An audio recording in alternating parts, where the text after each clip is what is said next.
장덕진 칼럼 보겠습니다. 통계에 관해서 이거를 뭐 이렇게 그러니까 제가 이렇게 말씀드리지만은 글 자체를 제가 좀 오랫동안 보는 글들이 있어요. 앞에 맨 처음에 봤던 김대중 칼럼 같은 경우는 표현이 좋은 게 많았죠. 그리고 글이 굉장히 전형적인 어떤 논설문의 표준 교과서적인 글이었어요. 그러니까 이런 분들 글을 보면요 딱 느껴져요. 아 진짜 이 평생 편때만 굴린 분들의 내공이 느껴지는 글들이 있거든요. 그리고 이 박만원 기자 매경 포럼도 상당히 좋은 글인데 내용적으로는 좋지만 표현적인 부분에서 뭐 이렇게 막 금쪽 같은 표현이 없는 글들이에요. 이것도 어떻게 보면은 그냥 근데 어쨌건 이거는 좀 눈여겨 보셔야 되고 좀 주목할 만한 게요. 경향신문이 굉장히 진보적인 매체죠, 맞습니다.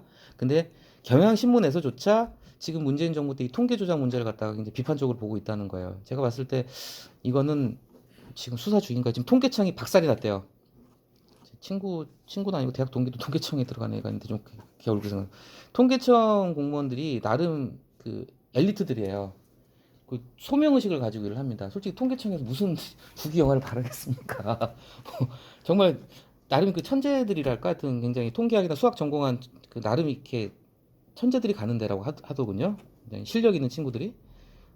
근데 지금 통계청 직원들이 멘붕이 왔다고 그래요. 지금 뭐 이제 뭐 감사받고 수사받고 이러면서요. 근데 문재인 정부 때 통계 조작이 지금 몇 가지 정황이 드러나고 있어요. 심지어는 그래서 경향신문도 더 이상 실드를 안 치는 것 같아요. 통계 조작을 갖다 거의 기정사실한 것 같습니다. 이 글은 첫 번째 단락만 보시면 사실 다 보셨다고 보면 됩니다. 첫 번째 단락. 전문적인 학자가, 자, 이분 박사예요. 사회학과 교수. 자, 참고로요. 사회학 같은 경우가 우리가 안 그럴 것 같은데 정치학, 사회학, 경제학만이 아니라 정치학, 사회학 같은 인문학에 가까운 분야들도요. 통계가 굉장히 중요합니다. 그래서 솔직히 저는 그 길을 가보지 않았지만요. 정치학이나 사회학 대학원 과정 가잖아요. 석사 과정 가면 굉장히 중요하게 통계 공부를 합니다. 왜냐하면 논문 쓰려면 이거 못하면 통계적인 지식이나 통계 프로그램 뭐 있잖아요. 전산 프로그램 그런 거 못 다루면요. 논문을 못 쓴대요. 절대. 그게 뭐냐면은 논문을 통해서 뭔가 자기 주장을 펼치기 위해서 근거가 필요한데 그 근거가 되는 게 뭐냐면 통계거든요. 그래서 통계를 알아야지 뭐 할 수 있다 그런 얘기가 있다고 그래요. 전 안 가봐서 모르겠습니다. 그래서 어쨌건 박사과정 시절에 자 열쇠말 약간 경향다워요. 경향이나 한겨레가 순 우리말을 좋아합니다. 키워드죠. 키워드는 주장과 증거였다. 이게 이 모 지도 교수가 한 말이 진짜 금쪽 같은 말이야. 너의 주장이 무엇인지 분명하게 알아. 주장이 없으면 말하지 말아라. 타인의 소중한 시간을 낭비할 뿐이다. 자, 중요한 얘기는 여기서부터죠. 주장은 반드시 증거로 뒷받침돼야 된다. 증거가 분명치 않은 주장은 가짜다. 그렇죠. 그리고 주장을 뒷받침하는 증거를 제시하려면 통계 활용은 기본이다. 잘 만들어진 통계 자료는 한국 사회에 대한 수많은 진실을 담고 있다. 자, 이 문장 있잖아요. 잘 만들어진 통계 자료. 자, 잘 만들어지라는 거는 진실이라는 거죠. 진실한 통계 자료는 그러니까 뒤에 또 진실이 나오네요. 자, 제대로 된 거짓이 없는 통계 자료는 진실로 가겠지만 이 통계 자료가 왜곡이 되면은 진실의 반대가 뭐죠? 결국 거짓으로 간다는 거죠. 이거 심각한 걸 지적하고 있습니다. 자, 그래서 두 번째 달라. 뭐 쉬운 거 아니죠. 뭐, 자, 예산 부족, 역량 부족, 그리고 중요한 게 먼저 여기 키워드가 이거죠. 의사결정권자의 부적절한 요구. 결국 이 문재인 정부 때 통계 조작이 지금 불거진 이유가 뭐냐면은 모르겠어요. 문재인 대통령이나 청와대에서 시킨 건지 아니면은 실무진에서 알아서 긴 건지 그거는 몰라요. 그건 이제 수사가 해봐야겠죠. 의사결정권자의 부적절한 요구. 결국 위에서 야 이렇게 맞춰갖고 와 그러면은 맞춰갖고 갈 수밖에 없는 거죠. 이게 가장 큰 문제라는 거죠. 제대로 된 연구자라면은 뭐 간단히 그러니까 좀 통계 좀 아는 사람은 자료 신빙성을 금방 알 수가 있나 봐요. 어. 근데 어떤 그 연구자의 도리를 못하게 되면 큰일 나는 거죠. 자, 세 번째 단락이 나옵니다. 문재인 정부가 집값, 소득, 고용, 주요 국가 통계를 조작했다는 의혹이 제기됐다. 이거 지금 다시 좀 문제가 커지고 있어요. 지금 주목할 건 다시 말씀드리지만 진보 매체인 경향신문에서 칼럼을 통해서 이걸 갖다 때렸어요. 지금 진보 매체인 경향신문에서 했다면 어느 정도 이건 약간 조작이 맞다고 봐야 신빙성이 높아진다고 봅니다. 자, 어쨌건 오랫동안 통계를 다뤄온 연구자가 느꼈던 의문들을 뭐 어쨌건 이 본인 필자예요. 소주성, 소득주도 성장론 이거 다 읽어보셨을 테니까요. 전에도 한번 얘기했던 것 같은데 소득주도 성장론은 솔직히 전 세계 경제학자들 중에서 우리나라 포함해가지고 이것에 동조를 하는 사람 그렇게 많지가 않아요, 사실은. 그래서 솔직히 소주성은 실패로 끝났습니다. 소주성을 하기 위해서 최저임금도 올렸는데 결국은 최저임금 올리는 게 필요한 일이긴 했지만 전에도 말씀드렸죠. 최저임금 올리면서 누가 죽었죠? 자영업자들이 죽어났잖아요, 지금. 그렇죠? 편의점 알바를 못 쓰고 있는 지경이 됐고요. 저는 뭐 옳다 그르다를 얘기하는 게 아니라 현실을 그렇게 말씀드리는 겁니다. 문재인 정부 때 최저임금을 너무 올려놨어요. 소주성을 얘기를 하면서 소득주도 성장을. 근데 이 소득주도 성장을 읽어보셨겠지만은 여기 나와줘 중간에 학계에서는 이건 갖다가 주류가 아니라는 거죠. 소수설에 불과한다는 거죠. 예. 그래서 일단은 이 소주성을 갖다가 이제 비판을 합니다. 자, 여기서 재밌는 표현이 나오죠. 세 번째 줄 학계는 진짜 치열한 곳이다. 그 초전도체 어떻게 됐나요? 제가 그 기사 보다 말았는데 그냥 해프닝으로 끝났나요? 초전도체 그 그죠? 해프닝으로 끝난 것 같아요. 결국은 예. 다 검증을 하거든요. 누가 주장을 내놓는 순간 전 세계 학자들이 검증을 견뎌요. 그러니까 황우석 사태 같은 게 벌어진 게 뭐냐면은 엄청난 치열한 검증을 못 견디면은 그냥 사이비가 될 수밖에 없는 거죠. 황우석 사건도 그랬던 거고요. 지금 초전도체도 쏙 들어간 것 같아요. 자, 소득주도 성장은 소득주도 성장이 뭐냐면은 근로자들한테 이제 여기는 뭐 자영업자도 얘기했지만 결국은 간단히 보시면 이렇게 됩니다.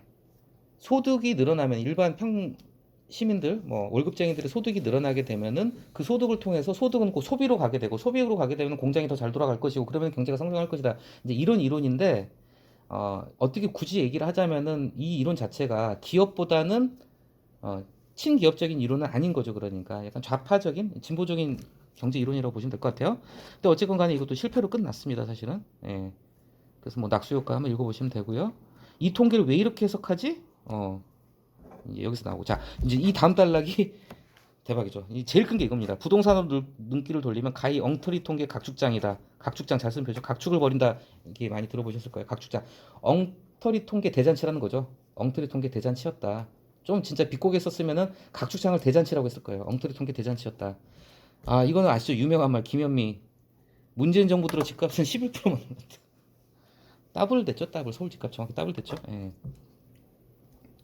자 집값이 2배가 됐다는 건 전 국민이 알고 있는 사실이다. 장관의 심기공을 했다 하더라도 최소한의 지적인 능력을 갖췄다면 이건 아니지 않느냐.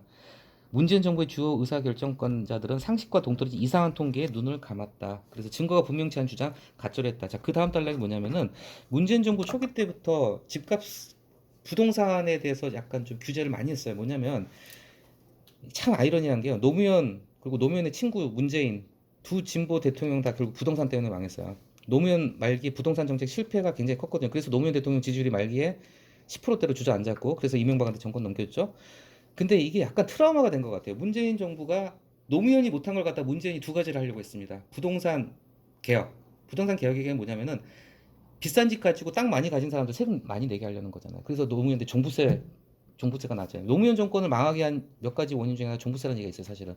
종부세를 도입을 해버리니까 갑자기 가진 사람들이 세금을 많이 내야 되고.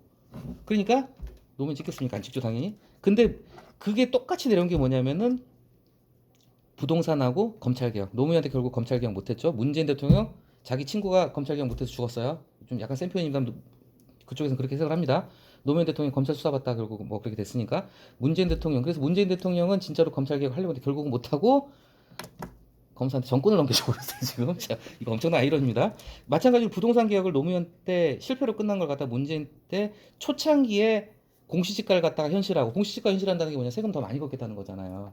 공시지가 현실화 시키면은 당장 집 가지고 땅 가진 사람들 저항이 엄청날 텐데 근데 그런 과정에서 부동산 정책을 갖다가 제가 오늘 어서 이런 걸 봤는데요. 23전 23패라고 그래요. 문재인 정부 동안에 23번 부동산 종합대책이 나왔대요. 근데 23번 발표인데 23번 다 실패했답니다. 실패하면서 집값만 뻥튀기 시켜놓은 거예요. 그러니까 결국은 뭐 정권 넘겨준 거죠. 문재인 대통령 본인도 인정, 그 당시 청와대 인사들도 인정을 해요. 부동산 정책은 완벽한 실패였다. 그래서 자, 제가 이 말씀을 왜 길게 드렸냐면요. 초창기에는 사실 부동산 가격이 이렇게 크게 뻥튀기 된 수치가 아니었다는 거예요. OECD 통계나 뭐 이코노미스트 통계를 보면은 아시겠지만 이코노미스트 같은 경우는 경제지로는 전 세계 최강인 잡지인가 신문인가 그래요? 헷갈리네요. 자, OECD하고 이코노미스트 통계 공신할 만한 통계에서 이미 부동산 가격이 별 문제가 없었다는 거죠. 그런데 집값을 더 내리겠다고 문재인 대통령 초창기 힘이 세잖아요. 강공을 이제 밀어붙인 거예요. 세제 개편하고 주로 세제 개편 쪽이죠. 그래서 쉽게 해서 이제 불로소득을 얻게 하겠다. 그래서 땅이나 부동산에서 세금을 많이 걷겠다 했죠. 그런데 그러면서 이제 뭐 너무 복잡하고 저도 자세는 다 모릅니다. 그런 과정에서 계속 부동산 정책이 계속 이제 삐끗삐끗 어긋난 거예요. 어긋나다 보니까 이게 어떻게 되냐면 거꾸로 집값만 뻥튀기를 시켜놔 버리고. 근데 또 이런 부분이 있을 거예요. 제가 제 낮은 천박한 지식에서 말씀을 드려보자면 생각을 해보세요. 세금을 많이 걷게 되면요, 그게 당연히 집값에 영향을 미칠 거 아니에요, 그죠? 세금 많이 매기면 집값이 올라가겠죠, 당연히. 예. 왜냐하면 파는 입장에서는 높이 받아야 되니까. 확실한 거는 문재인 대통령이 초기에 세제 개편 통해 가지고 부동산을 잡으려고 했습니다. 근데 못 잡고 뻥튀기를 시켜버렸죠. 근데 이제 문제는 뭐냐면은 이때 잘못한 게 자, 초창기에 있는 이 OECD나 이코노미스트 통계를 갖다 언급도 안 했어요. 언급도 안 했어요. 그런데 나중에 가서야 이 국제 통계를 들으면서 그러니까 이게 진짜 말도 안 되는 짓을 한 거죠. 나중에서 불리해지니까 그때서야 슬그머니 국제 통계를 들고 나면서 우리나라는 그리 많이 오는 편이라는 변명을 했다. 달면 인용하고 쓰면 눈 감는 감탄고토죠. 감탄고토. 내로남불 아전인수 다 같은 말입니다. 감탄고토 달면 삼키고 쓰면 뱉는 감탄고토 내로남불 아전인수식에서 통계의 선별적 이용이다.